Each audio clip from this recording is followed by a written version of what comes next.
Hello guys, welcome back to my YouTube channel. So in this video I will be talk about my MU experience mobile veterinary unit में जो मैंने काम किया है उसका experience share करूंगी मैं।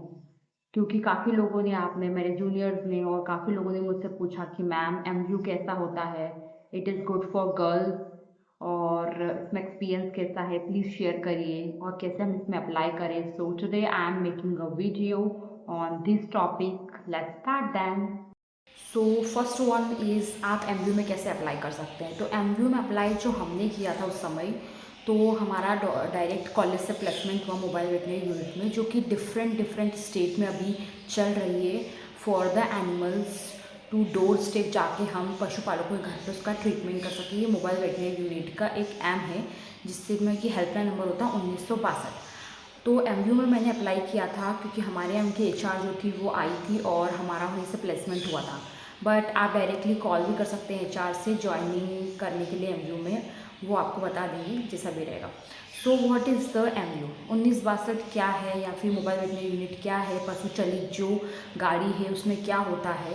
सो ये मोबाइल वेटनरी यूनिट एक एनिमल्स के ट्रीटमेंट के लिए गवर्नमेंट की योजना है, संजीवनी योजना जैसी है। और इसमें हेल्पलाइन नंबर होता है 1962 हेल्पलाइन नंबर जो है वो पशुपालकों को दिया जाता है या फिर उनके लिए बनाया गया है। जो भी पशुपालक है जिनकी भी पशु अगर बीमार है या फिर वो बहुत सीवियर कंडीशन या कुछ भी हुआ है, तो जो ये एम्बुलेंस रहती है वो घर जाके एनिमल्स का ट्रीटमेंट करती है। और इसमें 3 मेंबर्स रहते हैं बेसिकली। एक वेटनरी डॉक्टर रहता है, साथ में उसका पैरावेट असिस्टेंट रहता है, and third one is a driver, जो कि ये पूरी टीम में 3 लोगों की वो वर्क करती है। तो मैंने जो वर्क किया था वो मध्य प्रदेश में किया था 1962 मोबाइल वेटनरी यूनिट में। Good for girls and boys both, मतलब जो भी वेटनरी डॉक्टर्स, अगर वो लड़कियां हैं लड़के हैं, अगर वो पैरावेट्स हैं या उसमें भी गर्ल्स हैं तो वो भी जा सकती हैं। That is also good for, क्योंकि यहाँ पर पूरा टीम वर्क होता है। पशुपालकों के घर के जाके हमको उनका ट्रीटमेंट करना होता है, तो इसमें आपके साथ पूरी टीम रहती है, not individual person can treat a animal. So we require both paravet and driver, वो अपने असिस्टेंट अपने को असिस्ट करने के लिए चाहिए होते हैं। एंड सेकेंड थिंग जो एमयू है उसमें अगर आपके जो केसेस आते हैं, तो यहाँ पर जनरली जो है वो फील्ड के केसेस देखने को मिलते हैं, not so severe. Primary health treatment तो हम करते ही हैं, साथ में अगर कोई सीवियर केसेस हो जैसे कि फ्रैक्चर हो गया, डिस्टोकिया हो गया, या फिर रिटेंशन ऑफ प्लासेंटा हो गया, इनका भी हम लोग देखते हैं, करते हैं। और उस एम्बुलेंस में आपको पूरा प्रोवाइड रहेगा, मतलब कि बेसिक जो भी दवाइयाँ हैं अपनी जो भी रहेगी, मेडिसिन वो रहेगी अपनी, एंटीबायोटिक्स वगैरह रहेगी, एनसाइडीज़ वगैरह, या फिर नॉर्मल एपेटाइजर्स वगैरह सारे अवेलेबल देती है गवर्नमेंट। एंड थर्ड पॉइंट मैं बताना चाहती हूँ कि हाउ इट वर्क्स, कैसे ये एम्बुलेंस वर्क करती है और आपको एक्चुअली उसमें करना क्या होता है।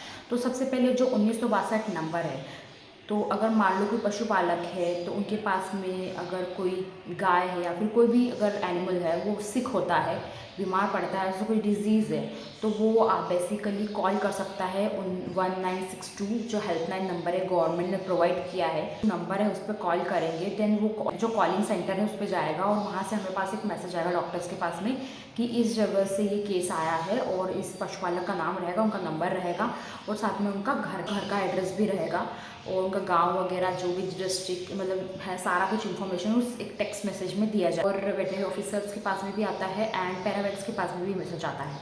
सो पशुपालकों के पास भी जो कॉलिंग सेंटर है वो एक मैसेज भेजते हैं, टेक्स्ट मैसेज, जिससे कि पशुपालक को भी ये अवेयरनेस हो जाती है उनके पास में कि कौन से डॉक्टर आएंगे, उनका नाम और नंबर रहता है, और साथ में पैरावेट का भी नंबर और नाम रहता है, तो वो भी आपको कांटेक्ट कर सकते हैं कि हमारे पशु को ये हुआ और आप कब तक आ रहे हैं। या फिर आप भी उन्हें कांटेक्ट कर सकते हैं कि हम इस रूट पे हैं और हम जिससे कि आ रहे हैं उस जगह पे। और यहाँ पर 3 कैटेगरीज में डिवाइड किया गया है केसेस को, P1, P2 और P3। जो अगर सीवियर केसेस है तो P1 में आते हैं, तो आप उसके अकॉर्डिंग भी जा सकते हैं उस रूट पे, और जिस रूट पे जा रहे हैं उस रूट का भी केस सॉल्व कर सकते हैं। जनरली एमपी में है जो ये जो गाड़ी है मतलब एम्बुलेंस, वो 1 ब्लॉक में एक ही है, तो आपको पूरा ब्लॉक कवर करना पड़ता है, इन द सेंस जो भी ब्लॉक के केसेस आते हैं, या फिर कहीं कहीं ब्लॉक में 2 है, एरिया वाइज डिवाइड कर दिया गया है। So this is about the MU experience. तो आपको जाके यहाँ पर ट्रीटमेंट करना है, देन आपको रिसिप्ट देना है, रिसीप्ट देना है, कलेक्शन करना है, जो भी पेमेंट लेना है आपको एनिमल का 150 रुपीज़ होता है, 150 रुपये में आप ट्रीटमेंट करते हो लार्ज एनिमल का, और स्मॉल में 300 है। सो फिर वो कलेक्शन आपने ले लिया वापस और रिसिप्ट दे दी एनिमल को, और वो सारा कलेक्शन देन मंथ के एंड में आपको जमा करना होता है अपना डिपार्टमेंट में।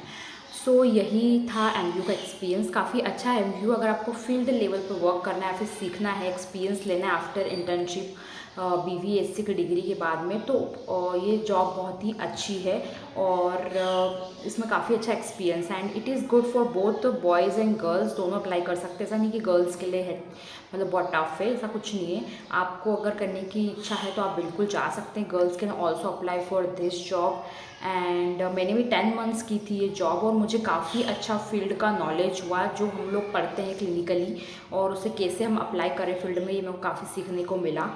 So this is for the MU जो भी एक्सपीरियंस था वो गाइज मेरा। अगर आपको और कुछ जानना है MU से रिलेटेड या फिर मोबाइल विटनेरी यूनिट में क्या क्या केसेस देखे मैंने उसके बारे में video, so please comment below और like share and subscribe to my YouTube channel. Thank you, bye.